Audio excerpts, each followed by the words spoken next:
Halo, selamat sore. Saya mengucapkan terima kasih buat Anda karena Anda melanjutkan menonton video saya yang kedua. Dari video kabar baik yang kedua, part 1 ini adalah yang part 2-nya yang berjudul Jalan ke Surga Luas dan Lebar. Perkenalkan dulu, nama saya adalah Om Ben. Ya, panggilan saya Om Ben. Saya membuat video ini di TK Champion Plus. Oke, kita review sedikit tentang video kabar baik yang kedua part 1 Jalan ke Surga Luas dan Lebar. Di situ saya sudah membuktikan bahwa rumah Tuhan itu yaitu surga, rumah Tuhan Yesus itu adalah surga, adalah besar, luas dan besar. Jadi jalan ke situ pastilah luas dan lebar seperti jalan tol. Oke. Di menit terakhir video part 1 itu saya sudah menyinggung tentang hadirat. Apa sih yang ada di dalam surga? Mungkin Anda sudah banyak melihat video-video kesaksian manusia dibawa ke surga. Saya akan menunjukkan apa yang tertera di dalam Alkitab tentang surga. Saya memang belum pernah ke surga, tapi suatu saat nanti saya akan sampai ke sana. Dan Anda juga yang sudah lahir baru dan percaya Yesus adalah juru selamatmu, suatu saat kita akan sampai ke surga. Tapi ada baiknya saya akan menerangkan kepada Anda apa sih yang ada di sana gitu. Garis besarnya gitu loh. Biar ada sedikit wah gitu loh. Ada sedikit kerinduan gitu loh. Apa sih di surga itu?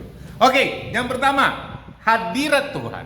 Hadirat itu adalah yang sesuatu yang terpancar. Saya nggak bisa jelaskan ini hadirat itu apa, tapi saya menerangkan bahwa hadirat itu adalah sesuatu yang keluar dari yang suci, dari yang kudus, dari yang mulia.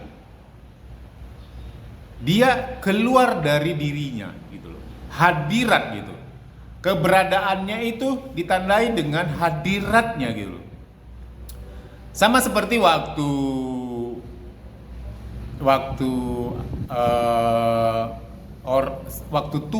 Tuhan Yesus turun ke Gunung Sinai untuk menjumpai orang Israel, dia menunjukkan hadiratnya gitu. Sampai gunung-gunung juga gemetar gitu. Jadi hadirat itu adalah sesuatu yang keluar dari yang suci, yang keluar dari sesuatu makhluk. Saya bilang makhluk ya, sesuatu dari sesuatu sosok, bukan makhluk ya, sosok yang suci, yang kudus dan yang mulia. Hadiratnya itu. Mungkin kalau saya pernah merasakan hadirat itu. Mungkin saya pada saat itu, bukan mungkin ya, saya pada saat itu ketika saya berdoa, ketika saya bernyanyi, hadirat itu ada. Anda juga mungkin, ya Anda pasti Anda pasti mengalami itu. Tapi Anda sudah merasakan hadirat itu ya. Hadirat itu sesuatu yang keluar dari sesuatu keluar ya, dari yang suci, yang mulia, yang kudus gitu loh. Hadirat itu. Jadi itu bisa kita rasakan gitu pada saat itu datang. Ya, itulah hadirat. Jadi di surga itu hadirat Tuhan Yesus itu full 100% terpancar di rumahnya. Nah, 100%, ya benar. Indah, itu indah sekali hadiratnya. Pada saat kita berdoa, pada saat kita bernyanyi, hadirat itu Tuhan kadang-kadang memberikan hadirat itu untuk kita rasakan gitu loh. Itu ketika hadirat itu ketika kita berada di hadirat Tuhan itu di sini ya, di bumi ya, kita merasa tenang, kita merasa damai. Benar kan? Itu yang dirasakan kalau hadirat Tuhan itu hadir ketika kita melakukan sesuatu. Contohnya kita berdoa, mungkin hadirat itu bisa datang kapan saja. Itu suka-sukanya Tuhan mau memberikan kepada kita. Jadi, bagaimana hadirat itu kita rasakan di bumi, itu berjuta-juta kali kekuatannya, berjuta-juta kali yang bisa dirasakan ketika kita berada di surga. Ketika kita berada di surga. Jadi hadirat Tuhan itu begitu kuat di dalam surga. Oke, kita ambil ayatnya ya. Di Mazmur 84 ayat 11. Coba Anda buka Alkitab Anda. Mazmur 18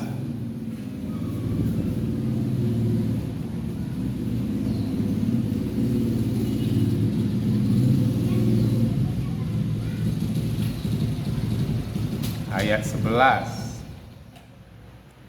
Oh, Mazmur 84 salah. Ya, kita lihat. Apa Anda bisa lihat Alkitab Anda. Ayat 11. Oke. Nah, Mazmur 84 ayat 11. Sebab lebih baik suatu hari di pelataranmu daripada 1000 hari di tempat lain. Lebih baik berdiri di ambang pintu rumah Allahku daripada diam di kemah-kemah orang fasik. Kenapa? Di pelataran. Dibilangnya di situ di pelataranmu. 1 hari aja daripada 1000 hari di tempat lain. Ya itu tadi, hadirat Tuhan di pelataran Tuhan, hadiratnya itu begitu bisa dirasakan, begitu yang luar biasa gitu loh. Perasaannya gimana ya, saya mau ceritakan. Ada damai, ada kehangatan di dalam hadirat Tuhan. Jadi di surga itu hadirat Tuhan Yesus begitu kuat. Jadi bagi yang sudah pernah merasakan hadirat Tuhan di bumi, hadirat Tuhan Yesus di surga itu berjuta-juta kali kekuatannya gitu. Kenapa seperti itu? Karena memang dia berada di situ. Jadi hadirat Tuhan itu menghangatkan, penuh dengan damai, penuh dengan kasih. Jadi kalau pada saat kita punya beban berat, pada saat kita punya kelelahan gitu, kita datang pada Tuhan, kita berdoa, kita menyanyi, hadiratnya itu Tuhan pasti akan berikan hadirat itu. Saya sering merasakan itu. Ketika saya lelah, saya letih, saya lesu, hadirat itu datang gitu. Nah, ketika hadirat itu datang, dia itu menguatkan gitu. Hadirat Tuhan itu menguatkan. Hadirat Tuhan itu menghibur. Hadirat Tuhan itu memeluk penuh dengan kasih. Jadi yang pernah merasakan itu, coba Anda hitung berjuta-juta kali seperti yang Anda rasakan pada saat Anda merasakan hadirat Tuhan. Mungkin levelnya cuma 1 pada saat Anda di sini, tapi kalau di surga itu berjuta-juta kali levelnya. Ayatnya sudah tadi ya, di pelataran. Kenapa orang suka di pelataran? Kenapa orang suka ketika dia datang menyembah Tuhan, berdoa? Ya karena itu tadi. Gak ada yang diberikan dunia seperti yang diberikan Tuhan itu, hadiratnya. Oke, yang kedua, lanjut. Mungkin yang pertama hadirat ya, yang kedua makan. Ya, di surga itu ada makan. Oke, lihat di Matius 8 ayat 11. Oke, kita baca ya.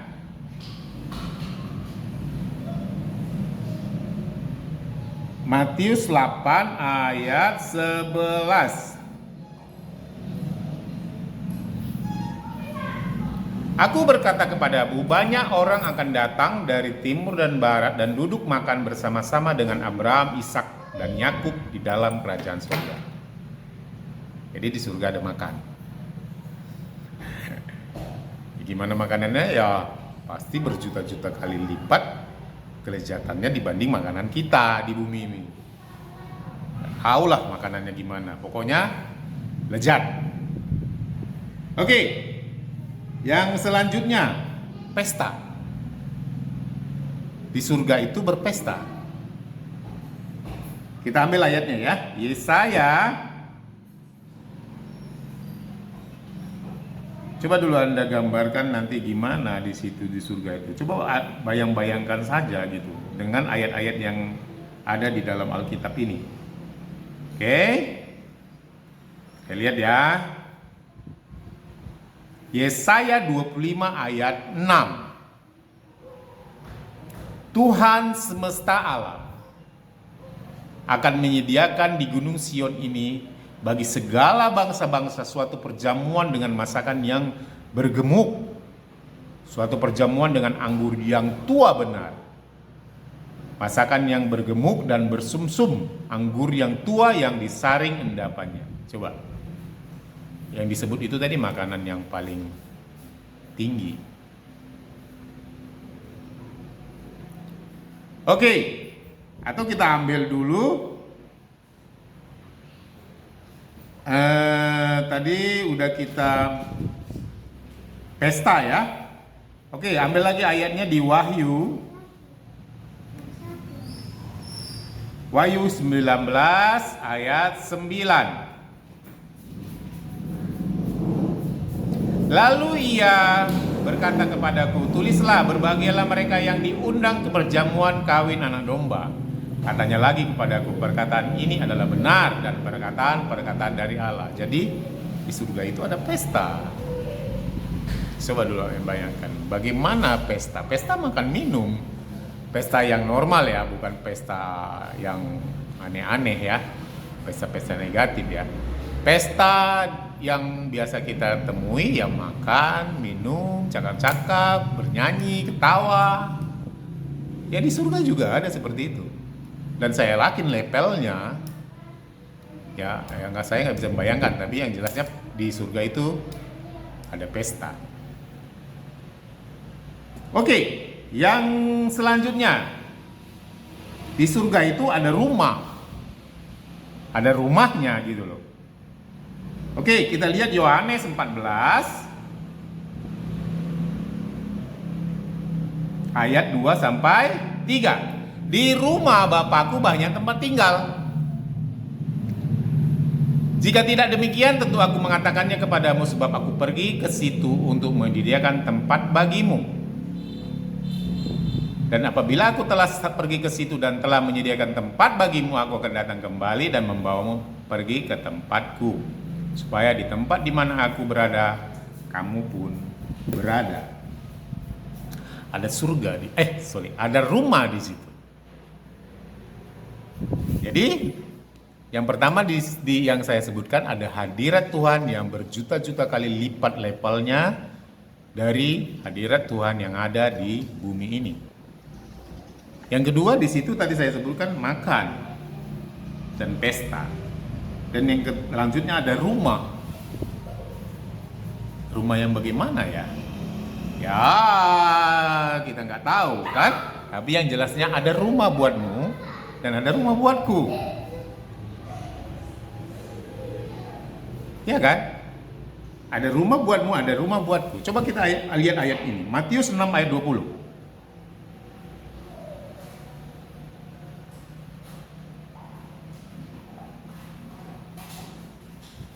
Tetapi kumpulkanlah bagimu harta.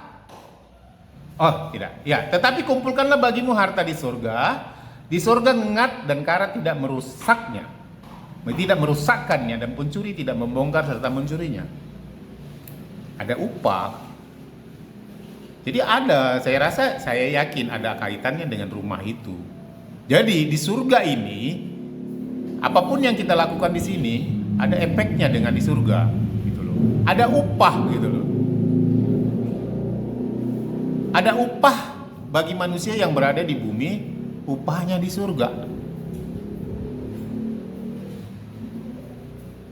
Jadi saya yakin dan saya percaya rumahmu dan rumahku, atau rumah dengan siapa saja yang percaya, yang sudah lahir baru, yang sudah mati, bangkit di dalam Kristus Yesus dan lahir kembali, rumahmu dan rumahku ada.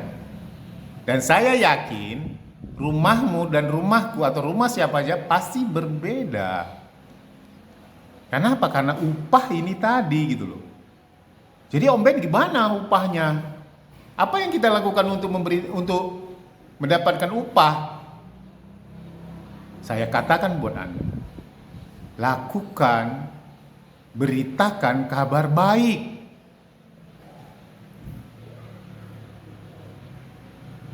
Beritakan kabar tentang Yesus yang datang dari surga, turun ke bumi, dan memberitakan Injil, dan mati menebus dosa dan bangkit. Itu besar rupanya, saya yakin itu. Jadi kenapa saya membuat video ini? Ya, saya mengejar itu. Saya yang paling utama dari hidup saya aja mengejar upah itu. Makanya saya membuat video ini. Saya mengejar upah itu. Saya mengejar upah yang kekal itu.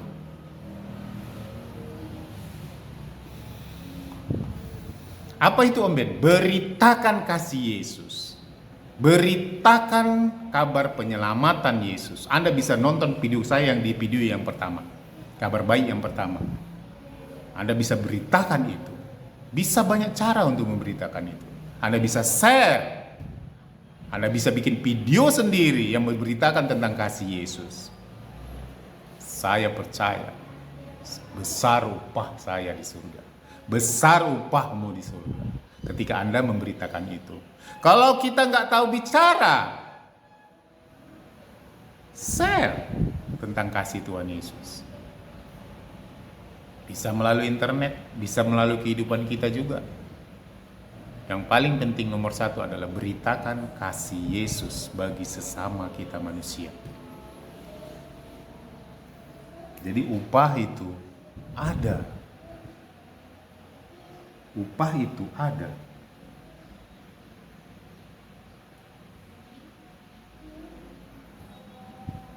Oke, coba kita lihat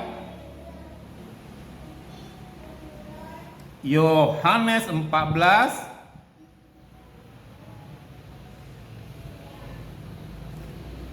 Oh, bukan.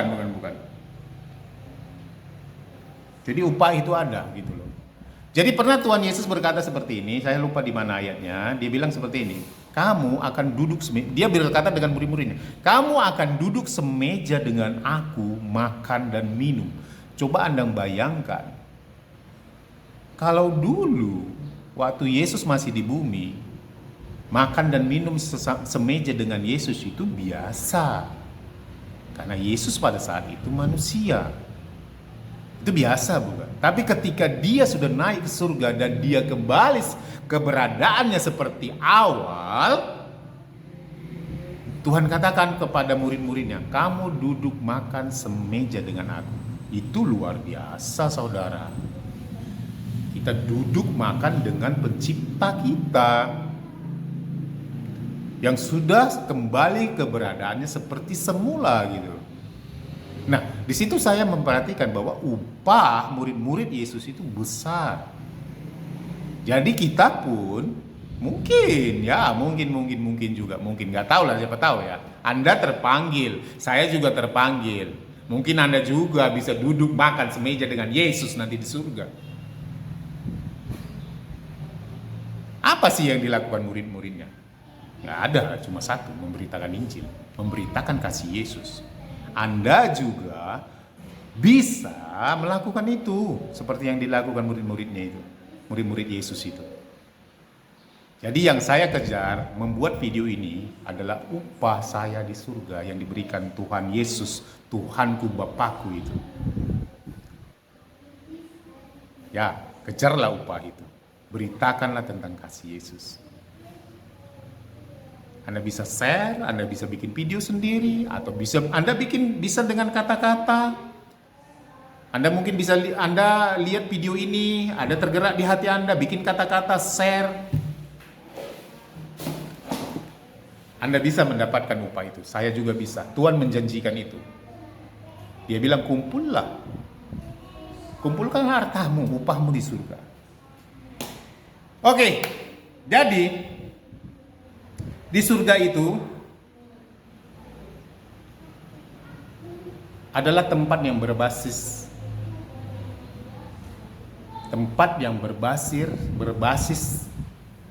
atas dasar kasih. Atas dasar kasih Allah, atas dasar kasih Tuhan Yesus. Kasih Tuhan itu begitu hangat, begitu damai, begitu mulia, begitu membawa ketenangan, begitu menerima gitu. Kasih Allah itu, kasih Tuhan Yesus begitu menerima gitu. Di dalam kasih Yesus, Anda, saya begitu diterima. Begitu diterima, sangat diterima. Di dalam kasih Yesus, siapapun Anda. Ya. Mau Anda orang baik, mau Anda orang jahat sekalipun. Mau Anda presiden, mau Anda orang terkaya di muka bumi ini, mau Anda orang paling miskin ataupun apa status Anda begitu diterima di dalam kasih Allah. Dia tidak memandang kasih Tuhan Yesus itu, tidak memandang Anda agama apa.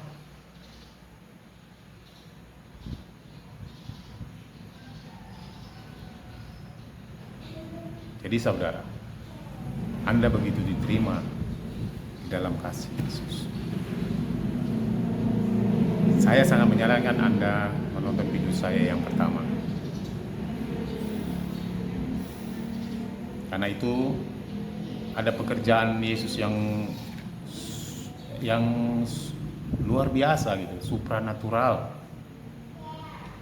yang menyelamatkan kita. Jadi itulah sekilas tentang surga. Seperti gambar ini ya, saudara-saudara.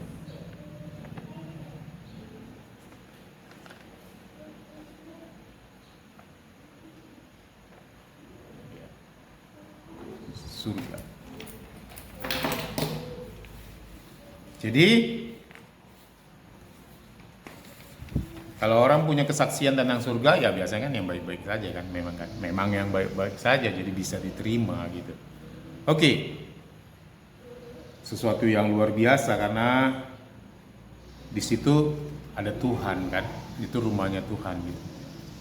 Coba Anda bayangkan, sekarang ada manusia yang sudah mati itu sekitar hampir 150 sampai 200 miliar orang. Ya itu gambarannya ya, mungkin bisa lebih lah. Nah, berapa persen yang masuk surga itu? Saya yakin besar. Mungkin di surga itu sekarang sudah ada ratusan miliar orang yang sudah ada di situ. Ya, ratusan miliar orang. Bagaimana coba Anda membayangkan begitu ramainya orang itu gitu. Surga itu ramai. Karena surga itu besar. Oke, lanjut lagi. Sekarang kita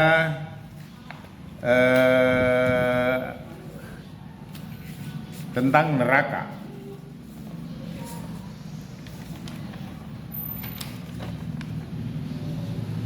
Ya, tentang neraka. Mungkin Anda akan sedikit terkejut dengan penjelasan saya ini.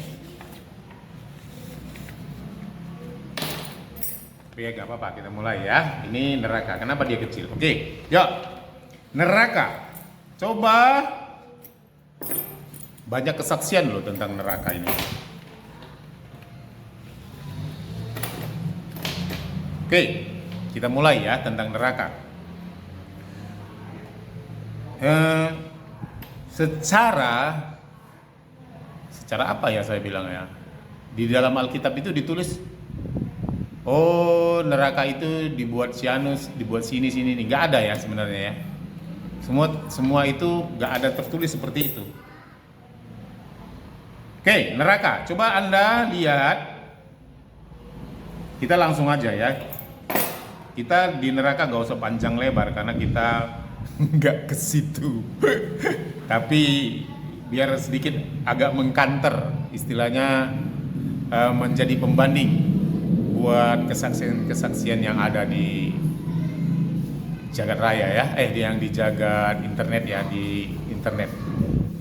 Oke, kita lihat Kejadian 3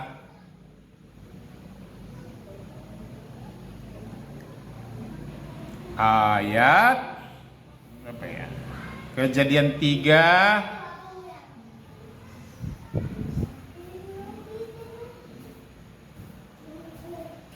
ayat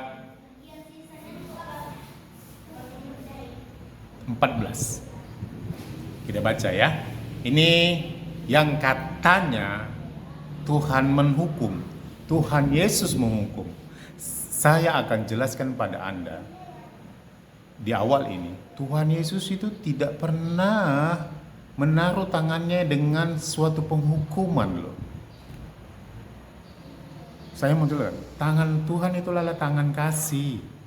Tangan kasih itu tidak akan mengotori tangannya dengan penghukuman, dengan menghukum. Itu intinya. Oke, kita bahas ya. Kejadian 3 ayat 14. Lalu berfirmanlah Tuhan Allah, saya sebut aja, berfirmanlah Tuhan Allah kepada ular itu, karena engkau berbuat demikian, terkutuklah engkau di antara segala ternak dan di antara segala binatang hutan. Dengan perutmu lah engkau akan menjalar, dan debu tanah lah akan kau makan. Debu tanahlah akan kau makan seumur hidupmu. Bisa nggak? Coba ya saya baca ya sekali lagi ya.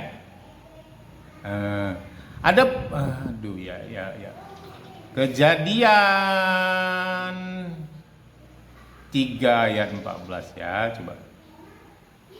Lalu berfirmanlah Tuhan Allah kepada ular itu, karena engkau telah berbuat demikian, terkutuklah engkau di antara segala ternak dan di antara segala binatang hutan dengan, tunggu dulu, karena engkau berbuat demikian, maksudnya karena dia menghasut si Hawa untuk makan pohon itu. Benar bukan? Benar. Karena perbuat itu, terkutuklah engkau di antara segala ternak dan di antara segala binatang hutan. Dengan perutmu lah engkau akan menjalar, dan debu tanahlah akan kau makan seumur hidupmu. Lihat, seumur hidupmu. Ular itu adalah roh. Dibilang seumur hidupmu, berarti selama-lamanya. Jelas ya di situ. Tapi saya akan mau jelaskan. Ayat ini adalah menggambarkan tentang neraka.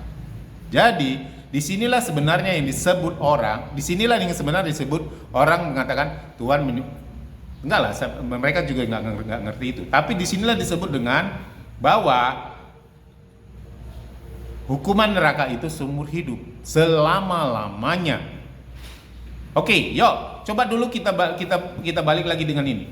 Coba dulu perhatikan. Dan debu tanahlah akan kau makan seumur hidupmu. Jadi debu tanah itu kalau di dalam bahasa Ibraninya, di dalam kamus Strong ini luar biasa loh. Saya yakin banyak campur tangan Tuhan di sini. Coba kamus Strong itu disebut dengan afar, H6083 kata itu ya. Afar itu artinya debu, artinya tanah. bisa diartikan dengan tanah. Kan? Lalu lihat lagi dengan kata yang satunya lagi. Menjadi disebut lagi kalau bahasa Inggrisnya das, ya, das itu debu tanah. Itu H6083. Sal to eat, menjadi makananmu, kan kalau di dalam bahasa Indonesia akan kau makan. Sal, das, debu tanah, kan gitu ya. Das kan H6083, sal to eat, H398. H398 ini adalah bahasa Ibraninya adalah akal. Nah, di situ di dalam Kamus Strong itu biasanya disebut juga dengan ada juga istilah burn up, istilahnya terbakar. Jadi tanah yang terbakar gitu loh. Jadi di Alkitab tidak ditulis secara jelas-jelas Tuhan menciptakan neraka, bagaimana itu neraka ada. Tapi di Kejadian 3 ayat 14 itu disebutkan bahwa disitulah terjadi yang namanya penghukuman. Tanda kutip ya, nanti saya jelaskan itu penghukuman atau tidak. Oke, kepada si ular ini. Nah, Kejadian 3 ayat 14 di situ ada dua kata, itu yang saya sebut tadi, afar dan akal. Tanah yang terbakar gitu loh. Jadi situ menunjukkan suatu tempat. Coba Anda berpikir seperti ini. Tanah kalau dia ada air pasti tidak akan debu. Tapi kalau musim kemarau, musim hujan, dia tanah itu ada ya seperti itu, tidak akan ada debunya ya. Lembab gitu loh. Tapi ketika panas terus menerus, tanah itu tadi akan berubah menjadi debu. Nah, ini menunjukkan adalah sebuah tempat gitu loh. Tempat inilah ya, tanah yang berdebu, debu tanah yang panas, yang dipanasi terus menerus, itulah menjadi tempat si iblis ini. Jadi Kejadian 3 ayat 14 itu berbicara tentang neraka. Jadi kalau ada yang tanya di mana sih awal mulanya neraka itu? Itu tadi Kejadian 3 ayat 14. Dua kata itu, afar dan akal. Gambarannya seperti ini, tanah yang musim hujan dia akan lembab, tapi tanah yang selalu dipanasi terus menerus musim kemarau. Coba mungkin ada di halaman rumahmu, ketika musim kemarau dia akan menjadi debu kan? Ya, di neraka itu Tuhan menjelaskan itulah tempat si iblis itu untuk selama-lamanya. Jadi tanah yang dipanasi terus menerus, yang dipanasi terus menerus, tempat terus menerus, itulah yang menjadi tempat si iblis tadi. Jadi perkataan Tuhan Yesus ini kepada si iblis itu sangat kuno, karena dia berbicara kepada manusia yang pertama sekali. Di situ pasti ada Adam dan Hawa kan.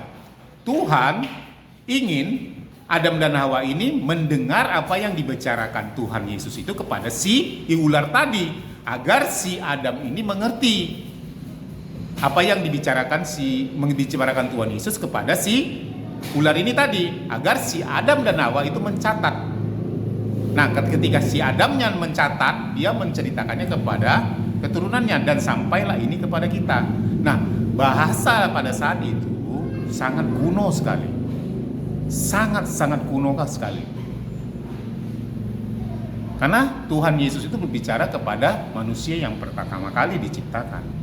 Tapi puji Tuhan, Tuhan bukakan buat kita bahwa Kejadian 3 ayat 14 itu menunjukkan keberadaan si ular tadi karena perbuatannya. Jadi apa Tuhan Yesus yang menciptakan itu? Iya atau tidak? Tidak. Bukan Tuhan yang menciptakan itu. Oke. Kita ambil ayatnya yang lagi, 2 Tesalonika.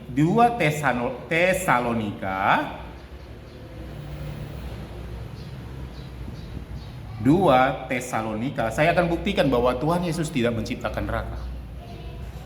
2 Tesalonika 1 ayat 9.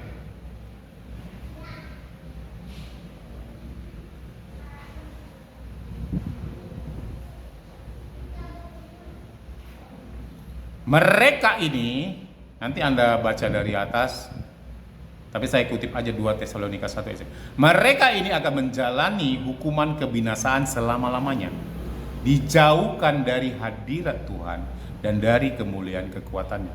Jadi saudara-saudara, ini kuncinya. Tuhan Yesus meninggalkan si ular ini tadi di tempat yang disebutkan tadi, di tempat yang tanahnya dipanasi terus-menerus. Afar dan Akab, tanah yang dipanasi terus-menerus. Tuhan meninggalkan tempat itu. Coba Anda bayangkan sedikit aja. Suatu tempat yang tidak ada Tuhannya. Suatu tempat yang tidak ada keberadaan hadirat Tuhan. Jadi coba bayangkan ada suatu tempat di situ tadi. Tempat ini ditinggalkan sama Tuhan gitu loh. Jadi tidak ada hadirat Tuhan. Tidak ada hadirat Tuhan sedikit pun. Nah, itulah tempat tinggal si iblis. Jadi suatu tempat yang tidak ada hadirat Tuhan adalah debu dan panas. Tanah yang debu, tanah yang berdebu, tanah debu. Karena tanah yang dipanasi terus-menerus oleh suatu api. Makanya di neraka itu disebutkan ada api, karena ada tanah yang dipanasi terus-menerus. Itulah tempat tinggal si iblis. Jadi, loh, berarti kan itu Tuhan menghukum si iblis? Tidak. Itu sebab akibat. Contohnya seperti ini. Anda marah. Saya nggak sebut Anda ya. Si A marah, dilemparkan piring ke bawah. Kena kakinya pecah. Pecah kena kakinya berdarah. Itu siapa yang menghukum? Gak ada yang menghukum. Dia terkena karena perbuatannya sendiri. Nah, sama dengan Tuhan Yesus yang meninggalkan si iblis ini tadi di suatu tempat tanpa ada hadiratnya sedikit pun. Tuhan tidak menghukum. Dia meninggalkan, seperti di 1 Tesalonika 1 ayat 9 disebutkan, mereka ini akan menjalani hukuman kebinasaan selama-lamanya, dijauhkan dari hadirat Tuhan dan dari kemuliaan kekuatannya. Tidak ada Tuhan di tempat itu. Jadi di neraka itu tidak ada Tuhan sedikit pun. Tidak ada hadirat Tuhan sedikit pun. Itulah tempat si iblis. Jadi Tuhan tidak menghukum si iblis. Tuhan meninggalkan iblis di tempat itu. Kenapa? Karena perbuatannya sendiri. Coba Anda bayangkan kalau nggak dia menggoda si Adam dan si Hawa. Kan aman-aman aja. Dunia, si Adam pun akan beranak cucu dengan kemuliaan Tuhan, bersama-sama hidup dengan Tuhan. Benar tidak? Nah, karena ada dialah mengganggu semua, merusak semua ciptaan Tuhan ini tadi, yang diciptakan Tuhan dalam hari pertama sampai hari ke-6 dengan perkataan dia menilainya sangat baik, tapi dia merusak itu semua. Iblis merusak itu semua. Itulah yang menjadi perbuatan si iblis. Makanya si iblis dihukum seperti itu. Saya bilang nggak dihukum lah. Yaitu sebab akibat. Lain tadi halnya seperti ini. Kalau umpamanya si iblis buat seperti itu, aku menghukum engkau, aku akan memedang kepalamu terus-menerus dan terus-menerus. Itu memang dia menghukum. Ini tidak, dia meninggalkan si iblis itu tadi. Karena perbuatannya itu tadi, dia meninggalkan si iblis itu di suatu tempat. Dan Tuhan tidak punya ada di situ. Jadi di neraka tidak ada hadirat Tuhan. Tuhan tidak punya. Dia tidak ada kekuatan, disebut di situ. Dijauhkan dari hadirat Tuhan dan dari kemuliaan dan kekuatannya. Jadi nol. Hadiratnya nggak ada, kemuliaannya nggak ada, kekuatannya nggak ada. Itu nol. Jadi tempat yang ditinggalkan oleh tiga itu tadi, hadirat, kemuliaan, kekuatan Tuhan, itu nol. Itulah neraka, itulah tempat si iblis. Jadi sebab akibat, Tuhan tidak, dia meninggalkan gitu loh. Dia tidak kuhukum kau di sini, di tempat ini, kubuat neraka ini, kuhukum kau, dibakar kau di sini. Enggak, dia Tuhan meninggalkan. Bisa kan bedakan kan? Bedalah, bisa bedakan kan gitu. Kalau di pengadilan orang buat salah, masuk pengadilan, dihukum 9 tahun penjara, denda sekian, itu kan ada gitu hukumannya langsung. Ini Tuhan enggak, aku tinggalkan engkau. Kenapa kau buat seperti ini? Maka dibilang bahasanya ya, coba dulu dilihat di bahasanya itu lembut sekali loh. Coba bisa dilihat. Tuhan bilang gini, yang Kejadian 3 ayat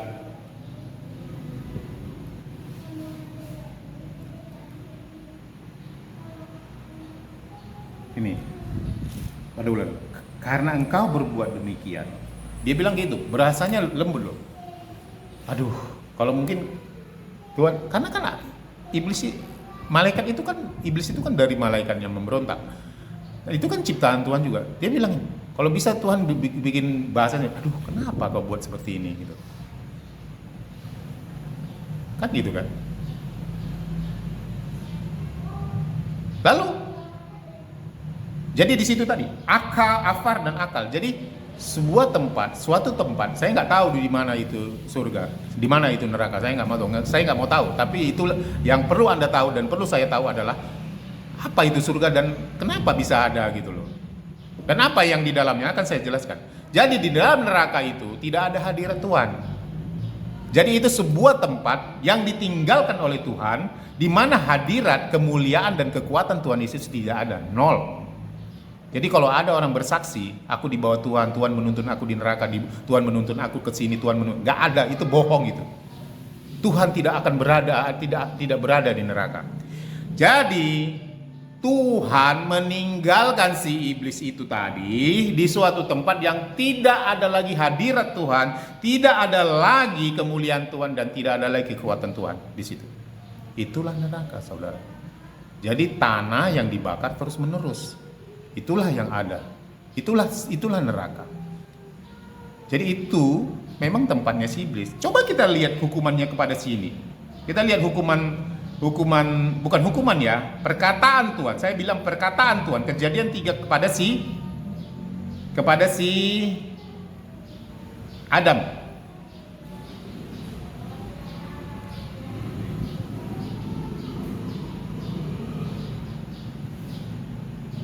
Oke, dia bilang seperti ini kepada si Adam ya. Ada si Adam. Ayat Kejadian 3 ayat 17. Dia bilang gini, karena engkau mendengar perkataan istrimu dan memakan dari buah pohon yang telah kuperintahkan kepadamu, jangan makan daripadanya, maka terkutuklah tanah karena engkau. Dengan bersusah payahlah engkau akan mencari rezekimu dari tanah seumur hidupmu. Kenapa Tuhan? Apa hukuman itu? Tidak. Karena dia sudah berbuat dosa, mereka harus diusir. Bukan diusir sih, mereka harus keluar gitu. Sama seperti itu tadi, seperti si iblis tadi. Karena engkau telah berbuat seperti ini, kau harus keluar dariku.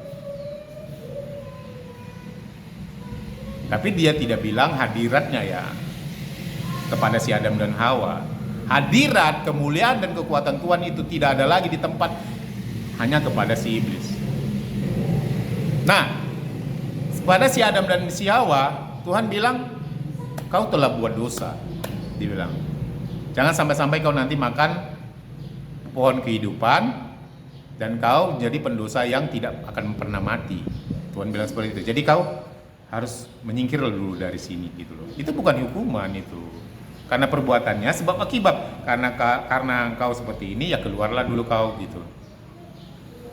Jadi di tanah yang kita sekarang ini akan seperti itu kan. Memang susah payah kan cari makan. Pada saat itu harus mengolah tanah. Kalau dulu waktu di Taman Eden kan pohon berbuah. Ini kan harus diolah. Harus bersusah payah begini. harus bersusah payah melahirkan, benar kan? Sakit melahirkan. Itu memang akibat, bukan hukuman sih. Itu akibat ketika kita berada di dunia dulu. Si Adam dan si Hawa ketika pindah dari Taman Eden ke dunia. Saya yakin ketika dia ketika berada di Adam dan Hawa di Taman Eden, dia tidak susah cari makan kan. Tuhan sediakan segalanya. Dan saya yakin pun si Hawa di dalam Taman Eden, kalau dia tadinya sempat hamil ya, dia tidak akan merasakan sakit melahirkan. Jadi Tuhan tidak menghukum saudara-saudara. Dia kasih. Tuhan tidak menghukum si iblis, Tuhan tidak menghukum si Adam, dia tidak menghukum si Hawa. Itu sebab akibat. Dia tidak menjatuhkan tangannya gitu loh. Dia tidak mengginikan tangannya kepada mereka bertiga. Dia hanya bilang, karena engkau telah berbuat demikian, karena engkau telah berbuat demikian, karena engkau telah berbuat demikian. Jadi seperti itulah akibatnya. Jadi semuanya sebenarnya terpisah gitu loh, karena terpisah itu jadinya. Yang parah, yang terpisahnya itu yang fatal gitu ya kepada si iblis. Di 1 Tesalonika 1 ayat 9 disebut hadirat, kemuliaan, kekuatan Tuhan gak ada lagi di tempat itu. Itulah tempat si iblis. Jadi saudara-saudara, neraka itu bukan tempat kita sebenarnya. Itu tempatnya si iblis. Tapi kalau saudara atau manusia, saya tidak bilang saudara, manusia yang tidak mau diselamatkan Yesus, ya manusia itu mengikut iblis ke tempat itu. Jadi nggak ada itu disediakan untuk manusia, gitu loh. Itu tempatnya si iblis. Memang nggak ada kemuliaan Tuhan di situ, nggak ada kekuatan Tuhan di situ, nggak ada di situ hadirat Tuhan. Sekali lagi saudara-saudara, Tuhan tidak menghukum. Neraka itu tidak bisa. Aduh Tuhan, maksudnya gini, Tuhan tuh kasih gitu loh. Dia nggak mencampurkan kasih dengan penghukuman seperti itu gitu loh. Sampai anaknya Yesus aja pun dia rela untuk korbankan buat kita. Bagaimana dia mungkin lagi menghukum?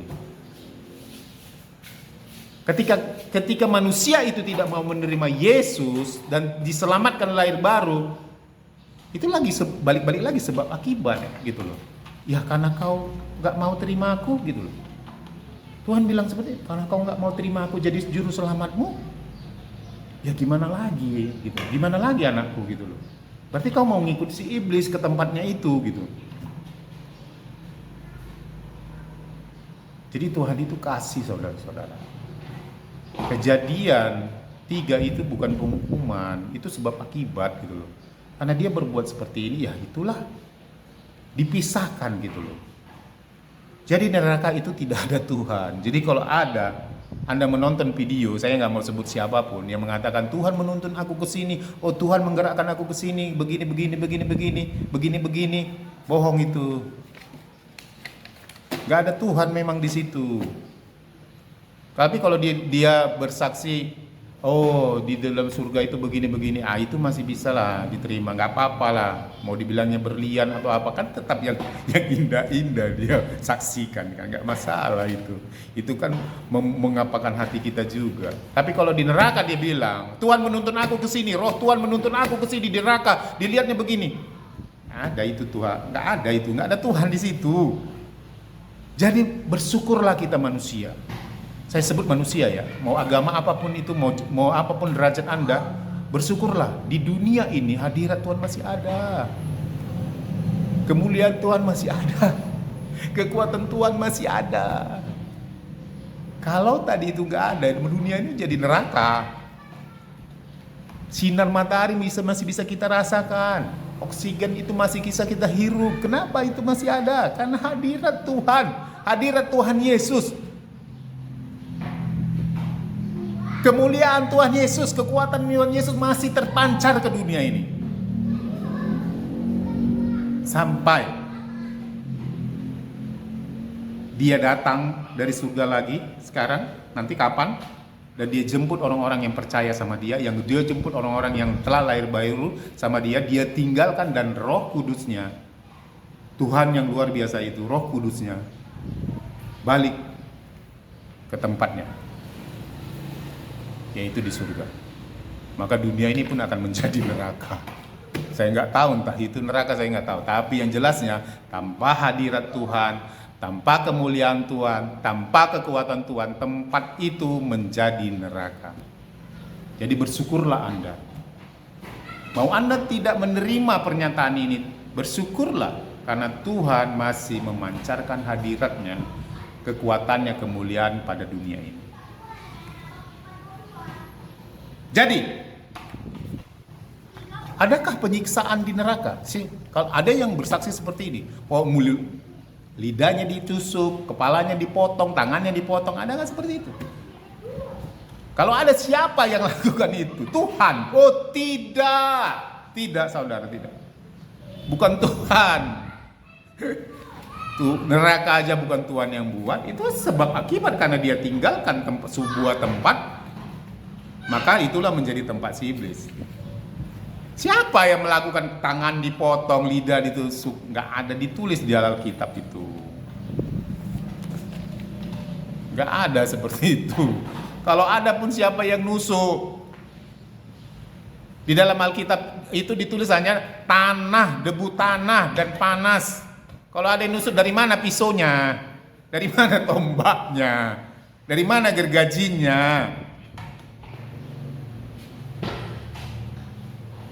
Karena Tuhan tidak menyediakan itu untuk penyiksaan.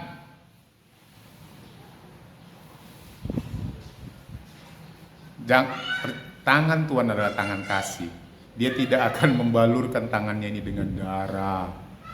Manusia yang dia mau selamatkan dengan kematian Yesus. Jadi saudara-saudara, saya mau jelaskan, di neraka itu apa sebenarnya? Lebih parah dari yang orang pikirkan gitu loh. Lebih parah dari orang yang pikirkan gitu loh. Mungkin lidah ditusuk apa itu enggak seberapa. Itu pun kalau ada gitu loh. Sebenarnya itu tidak ada itu di surga, di neraka seperti itu. Siapa yang menyediakan pisaunya, gergajinya? Siapa? Cobalah. Tuhan Yesus. Oh tidak. Di sininya disediakan Tuhan Yesus pisau, gergaji untuk motong bawang, gergaji kayu buat rumah. Di sininya itu disediakan. Kalau di neraka nggak ada itu. Di neraka itu di Alkitab ditulis adalah tanah yang dipanasi terus menerus. Berarti tanah yang berapi gitu loh. Kalau tanah yang dipanasi terus menerus, lihat halaman Anda, kalau dipanasi terus menerus, dia akan berubah menjadi debu. Ketika Anda gesek-gesekkan tanah itu, kaki Anda ke tanah, maka berdebulah semua. Makanya disebut debu tanah. Oke, jadi di neraka itu yang lebih sadis dari yang orang pikirkan, yang tidak benar itu adalah ketakutan. Di dalam neraka itu berbasis ketakutan. Kalau tadi di surga berbasis kasih, di neraka itu adalah berbasis ketakutan. Ya, ketakutan. Ketakutan saudara-saudara. Di situ ada keputusasaan. Mungkin gini saya mau kasih gambaran. Pernah nggak Anda mengalami suatu keputusasaan, rasa takut karena suatu masalah gitu? Nah, kalau itu level 1, di neraka tuh levelnya berkali lipat gitu loh, berjuta-juta kali lipat levelnya, coba. Iya saudara, itu mengerikan loh saudara-saudara. Jadi siksaan di neraka itu adalah rasa takut, keputusasaan yang mutlak. Pernah tahu nggak keputusasaan? Saya mau gambarkan seperti ini. Orang yang orang yang putus asa gitu. Kalau dia tidak diobati gitu di dunia ini, ada rasa takut, frustasi, ada dibilang, ya itulah rasa takut, frustasi karena suatu masalah. yang terus menerus dirasakannya, yang nggak diobati, nggak ada bantuan sedikit pun. Jadi muncul ketakutan yang sangat dalam. Nah, pada saat level tertentu dia memutuskan untuk bunuh diri. Kan itu seperti kan di dalam stres. Di dunia ini kan seperti itu. Orang bunuh diri kenapa? Karena level dari ketakutannya, keputusasaannya, level stresnya itu udah sangat tinggi gitu loh. Jadi dia memutuskan mati. Jadi perasaan seperti itu ada di dalam neraka. Dan itu levelnya berjuta kali lipat. Berjuta kali lipat yang ada di situ. Jadi saudara-saudara, kalau ada saudara Anda, teman Anda yang seperti itu, datang, rangkul dia. Ceritakan tentang kasih Yesus buat dia. Biar hadirat Tuhan itu lagi menaungi dia gitu. Jadi kalau orang yang sudah putus asa, frustasi, stres pada level tertentu, dia menutup hadirat Tuhan gitu. Kalau udah ditutupnya hadirat Tuhan, dia akan memutuskan mati. Maka perasaan di neraka itu adalah perasaan mati.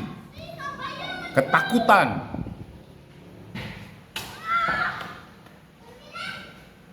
Ada kan? Mungkin Anda merasakan level stres, ketakutan, putus asa itu mungkin masih level-level berapa gitu kan. Tiba-tiba ada datang saudara Anda, teman Anda yang menggandeng Anda lagi, merangkul Anda lagi, menceritakan tentang kasih Tuhan Yesus kepada Anda, dia baru bisa sembuh kan? Jadi kalau ada saudara, teman-teman Anda yang seperti itu, rangkullah dia dengan kasih Yesus, ceritakan tentang kasih Yesus, agar hadirat Tuhan menaungi dia lagi dan dia bisa bangkit. Jadi di neraka itu adalah keputusasaan yang mutlak, tidak ada harapan gitu loh. Tidak ada harapan gitu. Jadi dengan keadaan seperti itu, kan keadaannya kan seperti itu, panas, tidak ada harapan, ketakutan. Benar kan? Itu diperburuk dengan apa lagi? Coba saya sebut. Diperburuk dengan kelakuan si iblis yang berada di situ. Karena teman orang ini neraka kan si iblis. Saya kasih tahu sama Anda, iblis itu kerjaannya apa? Menuduh, mengecam, mendakwa. Benar kan? Jadi jangan masuk neraka, percaya sama Yesus, juru selamat. Di neraka itu penuh dengan kecaman, penuh dengan tuduhan. Jangan Anda ya. Manusia yang udah ketakutan, tidak ada harapan, keputusasaan, ditambah lagi dengan iblis yang menjadi kawannya di situ, yang selalu menduduh, mendakwa, mengecam dengan jutaan kali kekuatannya, kecamannya itu yang dirasakan. Dan itu terjadi terus menerus seumur hidup. Itu mengerikan. Dari yang dipikirkan manusia bahwa di neraka itu lidah dipotong, lidah ditusuk. Kalaupun itu ada, itu nggak ada ditulis. Tapi jelas di Alkitab ini ditulis. Saya kasih buktinya ya. Lukas 16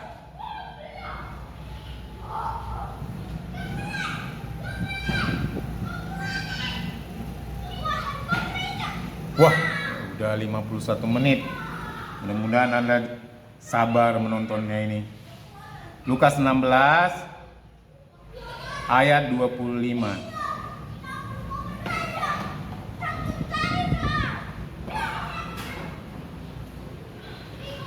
Oke. Ayat tentang si Lazarus dan orang kaya, Anda bisa baca di situ. Oke, jadi gini. Ayat 26 lah ya. Selain daripada itu, di antara kami dan engkau terbentang jurang yang tak terseberangi, supaya mereka bla bla bla. Oke, Lukas 16 ayat 27. Kata orang itu, kalau demikian aku minta kepadamu, Bapa, supaya engkau menyuruh dia ke rumah ayahku. Dia tadi minta celupkan jari si Lazarus ke air, celupkan kepadaku. Dia minta kepada si Abraham, nggak bisa kata si Abraham. Lalu dia bilang, Bapak Abraham, lalu dia bilang, kalau bisa suruhlah si Lazarus itu pulang ke rumah bapakku.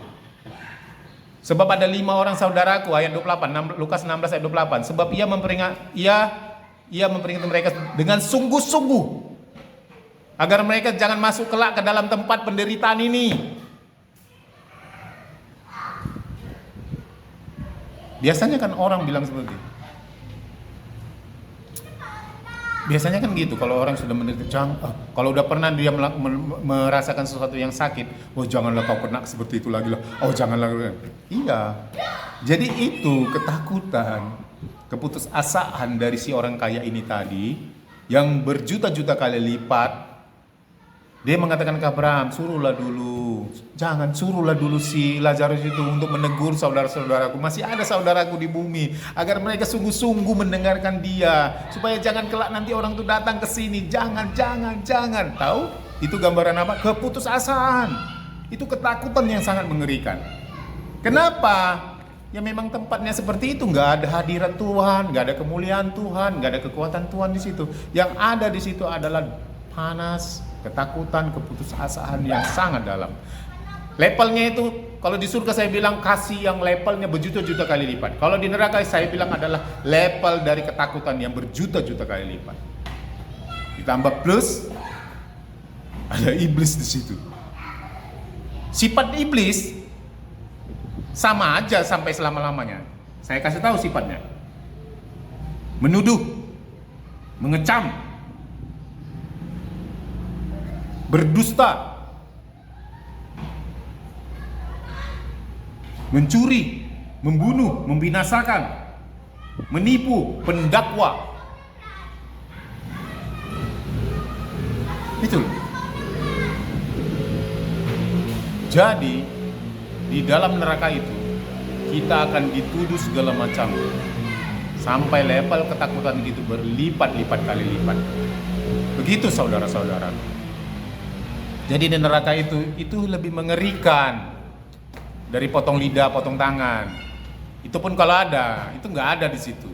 Lebih ngeri dari itu yang saya sebut tadi di situ. Jadi iblis itu akan seperti itu di dalam neraka. Menuduh, mendakwa, segala yang membuat kita takut, segala yang membuat kita putus asa, dia akan tuduhkan itu sama kita. Dia akan dakwa itu sama kita. Begitu saudara-saudara.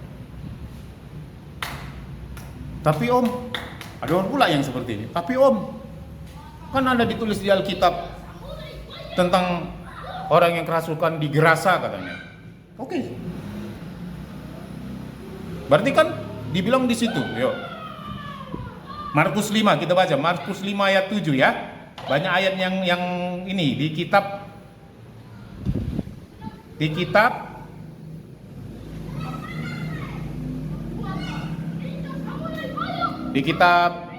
Markus, di kitab Matius juga ada, di kitab Lukas ada.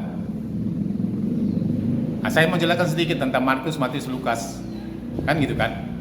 Kenapa kadang-kadang penulisannya kadang-kadang ada kontroversial ya, ada kontradiksi antara ketiganya nih. Saya bilang sama Anda, Alkitab itu adalah kitab kisah. Matius, Markus, Lukas itu adalah saksi. Nah, dia menulis suatu kejadian, kisah, kan gitu, dengan 3 orang yang berbeda, gitu loh. Jadi cara penulisan mereka itu berbeda-beda, gitu. Tapi dengan tujuan satu kisah yang sama. Gitu. Contohnya gini, ada kejadian kebakaran di tempat A. Oh, kita dengar saksi yang satu bilang, oh dia kebakaran dari kompor. Lalu saksi B bilang, oh, anaknya main-main lilin di situ makanya terbakar. Baru si C lagi bilang, oh, kenapa itu terbakar? Oh, karena bakar sampah. Tapi caranya penulisannya berbeda kan, saksinya berbeda-beda kan. Kenapa? Tapi dengan satu tujuan, terbakar kan gitu. Sama dengan Markus, Lukas, Matius, Markus, Lukas ini. 3 saksi dengan satu kejadian yang sama. Jangan pertentangkan itu. Karena tujuannya satu. Oke, dia sebut Markus 5 ayat 7. Dengan keras ia berteriak, "Apa urusanmu dengan aku, hai Yesus, anak Allah yang Maha Tinggi? Demi Allah, jangan siksaku." Baru di ayat di Lukas, saya kutip dulu ya. Markus, ini di Markus 5 ayat 7. Markus 5 ayat 7. Ada yang disebut di Matius 8 ayat 28. Matius 8 ayat 28. Oke, di sini disebut ini. "Apa urusanmu dengan kami, hai anak Allah? Adakah engkau kemari untuk menyiksa kami sebelum waktunya?" Nah, kelihatan kan? Di situ disebut Tuhan yang menyiksa mereka kan? Iya, itu kan ditulis kayak gitu, Om Ben.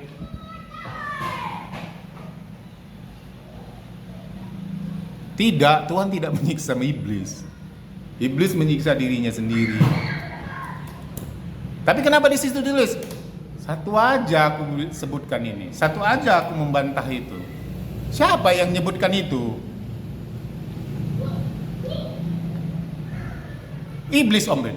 Iblis kau dipercaya, ya Tuhan. Itu kan yang menyebutkan itu kan si iblis. Tuhan di situ hanya diam aja loh. Yang menyebutkan itu, apa urusanmu? Di Matius 8 ayat 28 itu disebut juga gitu. Matius 8 ayat 28, Matius 8 ayat 29, dan mereka itu pun berteriak. Katanya, "Apa urusanmu dengan kami, hai anak Allah? Adakah engkau kemari untuk menyiksa kami sebelum waktunya?" Kamu percaya perkataan iblis? Ya Tuhan, itu bohong yang disebutkannya itu. Emang iblis pernah berbicara tentang kebenaran? Tidak. Itu perkataan yang keluar dari mulut iblis. Di situ Yesus hanya diam aja loh. Dia tidak berbicara dengan iblis. Dia hanya bilang, "Keluar." Lalu dia berbohong lagi. "Usir kami tapi ke dalam babi." Aneh sekali Yesus mengiyakan itu. Dia tidak mengiyakan itu. Iblis yang melakukan itu. Dia yang mau ke situ. Apa enggak ribut satu kampung kalau babi mereka mati semua ke sungai? Yang disalahkan siapa? Kan Yesus. Jadi jangan bicara sama iblis. Jangan mau dengarkan iblis. Intinya itu perkataan iblis. Kenapa kamu percaya? Yang herannya ada pula pendeta mengutip perkataan iblis. Itu perkataan iblis loh. Makanya jangan bicara sama iblis. Banyak itu kesaksian di YouTube. Bicara sama iblis. Maaf, saya agak marah karena ini. Karena iblis. Saya suka marah kalau dengar kata iblis. Jangan percaya apa yang disebutkan iblis. Dan jangan bicara sama iblis. Itu pendusta. Dia disebut di dalam di Alkitab disebut juga bapa dari dusta. Coba dulu ya, bapa dari dusta. Di ayat mana itu ya? Saya lupa, coba dulu ya. Ini udah 1 jam loh. Mudah-mudahan Anda betah loh mendengarkannya. Saya nggak mau lebih dari inilah. Nanti bosan pula nanti dengarnya. Oke, bapa dari dusta. Nanti kita carilah ayatnya. Disebut adalah bapa dari dusta. Jadi kalau ada iblis berkata di alam Alkitab ini, jangan dipercayalah. Sedangkan Yesus dicobai aja pun dia kan berdusta. Gitu. Jangan kutip apa yang disebut iblis menjadi kebenaran. Dan jangan bicara sama iblis. Gak ada yang benar itu keluar dari mulutnya. Jadi mulai sekarang saya juga nggak ngerti ya kenapa orang-orang yang dia di belakang mimbar itu kok merasa hebat kali bicara dengan iblis ya. Aku juga nggak ngerti itu. Masa bicara dengan bapa dari segala dusta? Janganlah. Itu bapa dari segala dusta. Kenapa kamu percaya? Dan kamu kenapa pula jadi kau kutip itu? Ya Tuhan, jangan kutip perkataan iblis di depan mimbarmu. Itu mengerikan loh.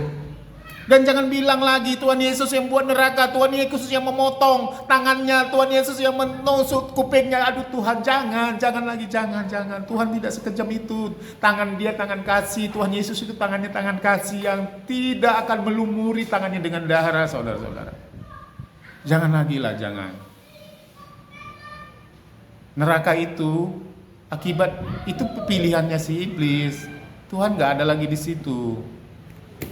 Jadi saudara-saudara, kalau itulah karena rusaknya lah hubungan antara manusia dengan penciptanya Tuhan Yesus. Tadi dia diusir, dia bukan diusir, memang dia nggak boleh lagi di situ gitu loh, di Taman Eden.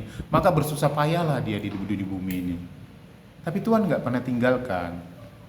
Hadiratnya tetap ada di bumi ini. Kekuatannya, kemuliaannya masih ada di dunia. Untuk itulah Yesus turun, saudara-saudara, untuk memperbaiki semua hubungan ini. Anda bisa tonton di video pertama itu, untuk memperbaiki semua hubungan yang rusak ini. Jadi ketika kita mengikuti Yesus itu tadi, mau menerima dia jadi juru selamat kita, mati dan bangkit, dilahirkan kembali, kita jadi anak. Kita punya KTP surga. Suatu saat kita mati. Kenapa kita harus mati, Om Ben? Iya, tubuh ini, karena tubuh ini kan penuh. Nanti kita akan sampai ke situ. Tapi tubuh ini juga harus dihukum. Dia harus mati dulu, baru nanti digantikan tubuh kemuliaan. Agar kita sampai ke surga bersama dengan Bapa, Tuhan Yesus dan Roh Kudus dan orang-orang percaya yang lainnya. Jadi jalan ke surga itu sudah luas dan lebar. Jalan ke surga itu adalah tol, jalan tol, banyak orang di situ. Jadi di surga itu ramai, di neraka itu sedikit, kecil. Neraka itu nggak banyak orangnya, sedikitnya itu orangnya di situ. Karena tempatnya itu sempit. Nanti saya kasih tahu tempatnya itu sempit. Tapi itulah yang ada di surga, di neraka. Jadi jangan mengutip perkataan iblis yang ada di dalam Alkitab. Jangan anggap itu jadi kebenaran. Dan satu lagi, buku Tuhan nggak melumuri tangannya dengan darah kita, darah orang, darah manusia untuk menghukum itu. Nggak menghukum lah, janganlah. Terlalu apa kita itu. Jadi Yesus itu adalah kasih. Surga itu adalah tempat yang berbasis kasih. Jadi saudara-saudara,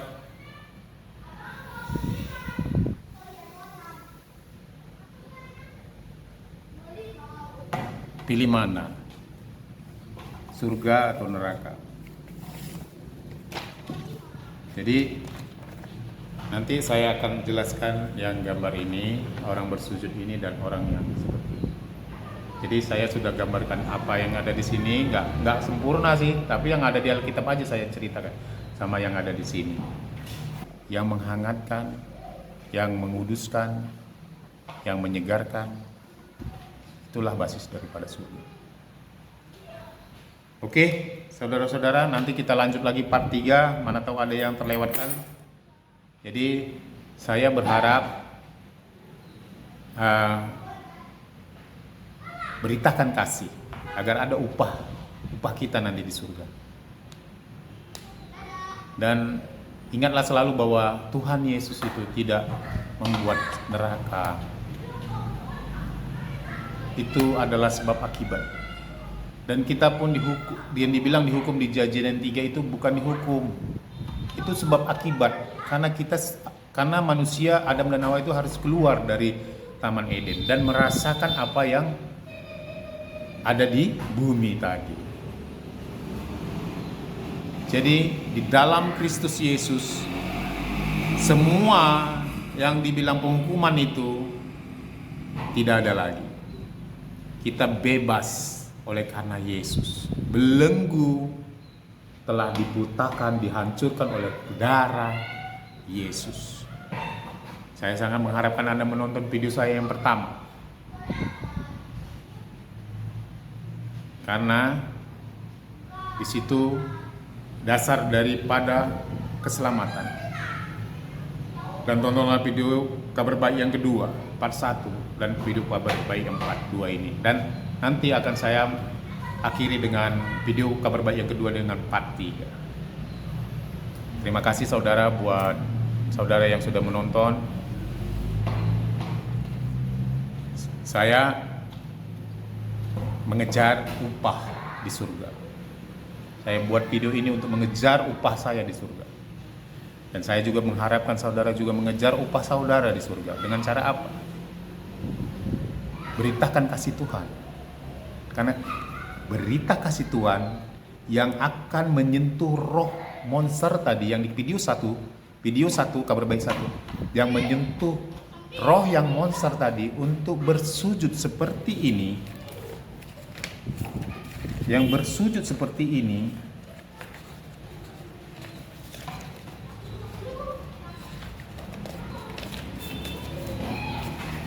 yang bersujud seperti ini, yang bersujud seperti ini dan mengatakan, "Iya Tuhan Yesus, aku perlu Engkau untuk menjadi juru selamat." Hanya itu yang bisa menyentuh itu. Karena keputusan roh adalah itu yang didengar, itu yang sah.